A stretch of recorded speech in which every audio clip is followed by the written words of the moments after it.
Dans la vallée de la Zergue, les champs sont devenus dorés.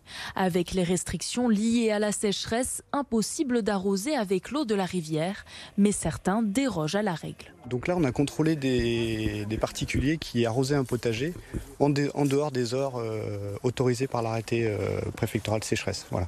Donc on a fait de la pédagogie, on leur a expliqué ce qui s'imposait à eux en termes de mesures de restriction, sur l'origine de l'eau et sur l'usage qu'ils en faisaient. Depuis le début de l'été, la police de l'environnement patrouille pour informer, voire sanctionner les personnes en infraction. Ici, par exemple, cet étang décoratif continue d'être alimenté par l'eau du ruisseau. Les propriétaires auraient dû fermer cette trappe sous peine d'une sanction sévère. La personne s'expose à une amende qui, en fonction, peut aller de 1 500 à 7 500 € d'amende. Voilà. Donc là, on va demander aux gens de fermer la vanne.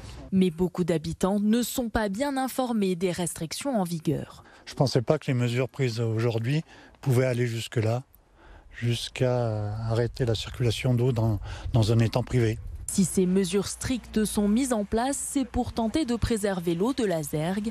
La rivière n'a jamais été dans un état aussi critique. On a atteint cette année les valeurs les plus faibles mesurées en termes de débit. Voilà.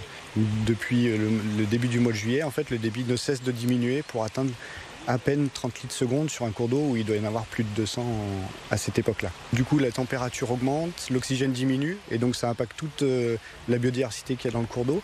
Sans pluie, la situation pourrait empirer dans les prochains jours et elle n'est pas attendue avant le milieu de la semaine prochaine.